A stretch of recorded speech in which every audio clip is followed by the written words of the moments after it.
to get a few quilt tops quilted with a long arm machine. And when your tops are ready to be quilted, you can do other methods. You can hand tie them, you can free motion quilt them on your machine, or stitch in the ditch along the seams to give it that quilted look. But when you are going to get it long arm quilted, you want to make sure that the backing and the batting are prepped with the top.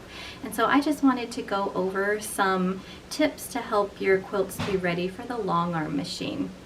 So the first thing you want to do is get your backing ready. And I'm going to put up a picture later of the top that I'm working on that goes along with this backing here.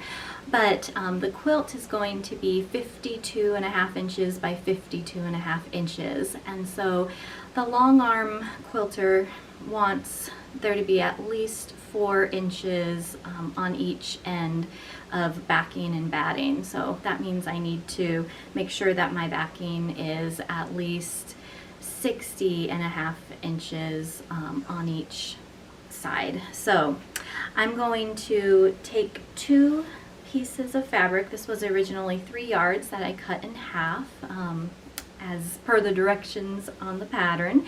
And so the first thing you want to do is iron them, because that will make it easier to cut, so you know that you're dealing with the right size that you want. So if you're working in a smaller space like I am and you don't have a large table to put your ironing on, sometimes something you can do to help is put a chair in front of your ironing board, and so you can drape the fabric over that so it's not dragging on the floor. But I have the first half of my backing here, and so I'm just going to iron it just quickly to try and get out creases. And if there's a deep crease like at the fold, I usually give it a little bit of spray or some steam to get it out. And so I'm just going to iron both pieces and get them ready for the next step, which is trimming them to size. Alright, once you have your pieces ironed nice and flat, it's time to trim them up so that you can sew the 2 pieces together. And so you want to trim off the selvage edges, and so that's the part of the fabric that is the rougher, thicker end. It often has the name of the fabric, and it might have the year or the color samples on it. And so you want to get both of those ends off so that you can sew them together, because they're just too thick to be sewing through, and they keep the fabric from fraying when it's on the bolt. But we're going to take them off now. And so the way I do that is just fold the piece in half so the 2 selvage edges are aligned. And sometimes it helps to stand on a tall chair or something to try and, or have somebody hold the other end to try and get them all evened up. But you want to get the ends lined up as best you can. And so sometimes you can also just kind of pinch and pull, pinch and pull. And then I fold it in half again, always keeping the selvage ends touching. And kind of straighten it out each time, get any creases out. Again, I'm trying to keep the selvage edges lined up as best I can. And I usually do 1 more fold. I find my rotary cutter can handle 1 more and go through if you have a sharp blade in there. But I'm going to take this over to the cutting board now, or my mat, and I'm going to trim it. If I can keep my edges all aligned, I'm going to trim it maybe a 1/2 inch or so above where the selvage begins, and just trim that off to get a nice clean edge.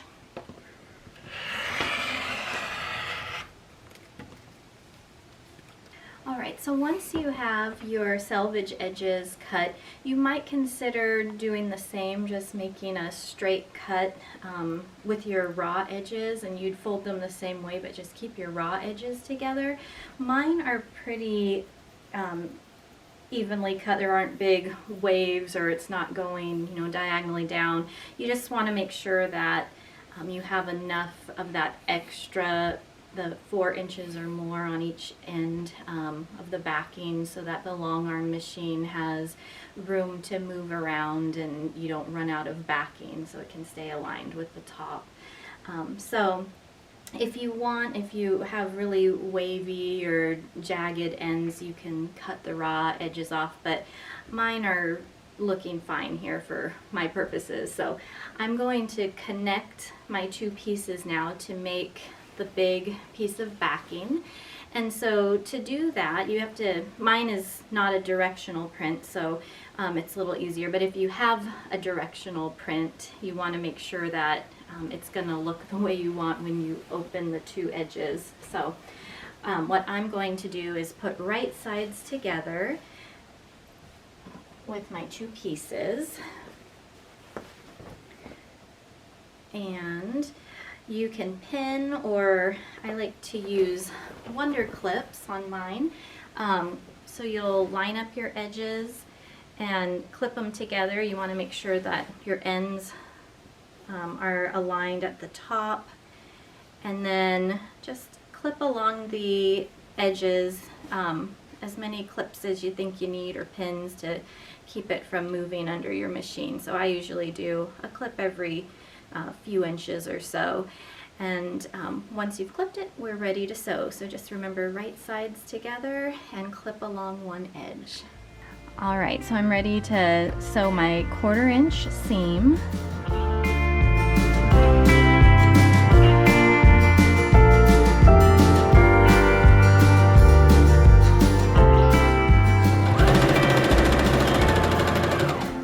So as you can see, as I'm coming to the end, one of my pieces is longer than the other, and that's all right because there's that excess amount of fabric to be trimmed off once it's been quilted. So you don't have to worry about trimming this off. It's all going to get trimmed off in the end. I'll just finish this up now.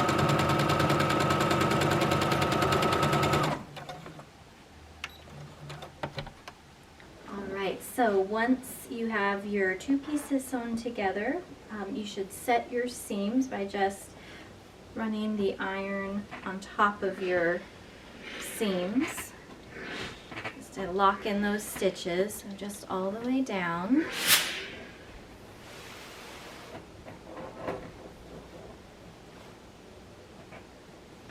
And then we're going to press our seams open. Alright, so I just like to take my fingers here and press the seam open and just stay in front of the iron. And then when it's time to adjust, you don't have to worry about everything being all flat, just the part you're going to iron. You want to make sure you don't have anything bunched up under it that's going to get a crease ironed in it. So just keep around the seam straight and flat, and then we're just going to keep going until we get to the end. So I have my seams all pressed, and I want to just check out how it looks on the right side of the fabric, and I'm happy with how it turned out. One thing I didn't mention when I was aligning the pieces, but if you are able to, move one of the pieces up or down a little bit to try and connect any lines, like you can see this row of diamonds, I would suggest trying to, if you can, to connect those. Another tip that I've learned the hard way about with backing, if you have your own pattern, or you made up your own quilt size, maybe with different blocks, and so you don't know the backing size, you can figure out the length times the width to get the square inches, and then try and match that up with the square inches of the amount of yardage that you need. But the thing that I learned the hard way was you also have to make sure you account for the extra inches that the long arm quilter will need if you plan on getting it quilted. So just make sure you account for, at least an extra 8 inches on the length and the width when you're calculating how much yardage you need. But now I'm going to cut some batting, and it's going to be the same size as the backing, so about 60.5 inches by 60.5 inches for this particular quilt. If you don't want to cut your own batting, you can also buy the pre-packaged batting that comes in different sizes. So there's the crib size, sometimes you'll see lap, and then there's the twin, full, queen, and king size batting you can get also. So you can get one that's closest to your size that you need. Just err on the side of getting the larger dimensions if you can't find your exact size. But I'm going to go ahead and cut my batting, and then we'll talk about finishing up the top so it's ready to be quilted. So I've measured a little over 60.5 inches because that's what I need, but batting, because it can stretch, I wanted to err on the side of a little more, so I added an extra inch in there.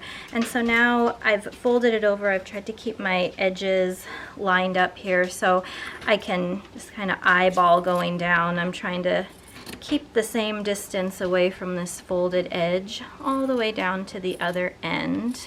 The roll of batting that I have is 90 inches wide, which is way more than I need for this quilt. Again, I need about 60.5 inches wide.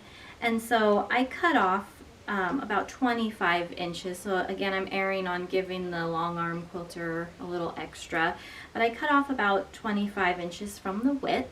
And so you can save these pieces. I find that with smaller quilts, I often have scraps about this wide left, and you can sew them together to make a larger piece of batting, perhaps for a baby quilt or a smaller project that you'll use later. So hold on to the extra batting that you paid good money for. All right, so we have the backing done, the batting done. So now we're going to talk about the quilt top and just how to make sure that it's ready for the long arm as well. So you want to make sure that your edges are all squared up, and so what that means is you don't have some pieces that are sticking out farther than others on the side.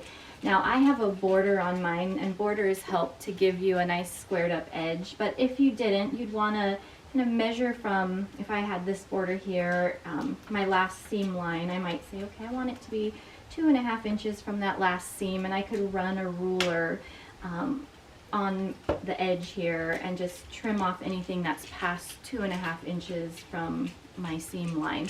So just make sure that all your edges are squared up. You don't have different sizes of blocks poking out.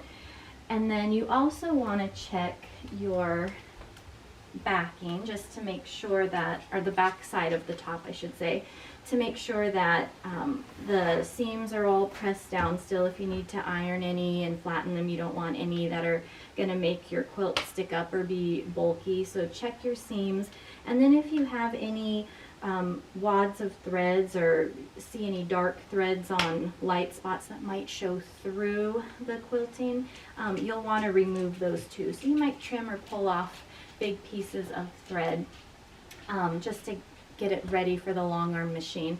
At that point, you can keep the 3 pieces separate, the backing, the batting, and the top, because those will all get put on the long arm machine separately, and the quilter will build that sandwich on her machine. The last thing I'm going to do before taking the top to the quilter is get it on a hanger. And so I like to use a pool noodle just to keep from getting heavier creases in the quilt. And so what I do is just kind of guesstimate how much to cut off looking at the 2 ends of the hanger here. And so I'm going to cut that off of a pool noodle, and if it's a little short, that's okay. I'm just going to take a regular pair of scissors, and then I'm going to just cut one end.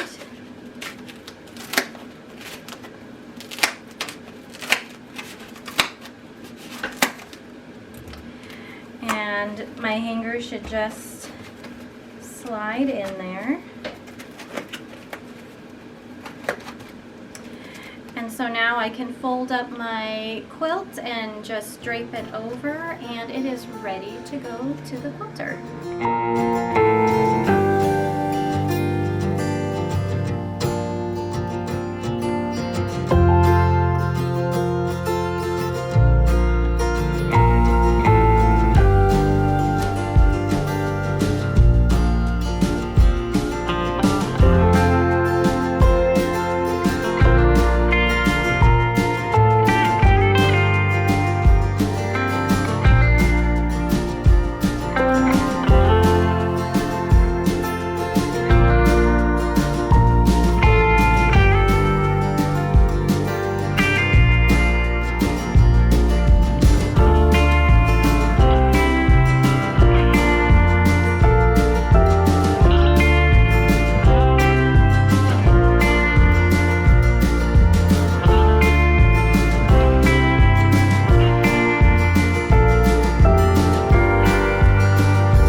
It was a lot of fun picking out the thread colors and the patterns, and so it'll be a few weeks before they're ready for us to come get. So we're just on the ferry waiting for it to take off and head back home.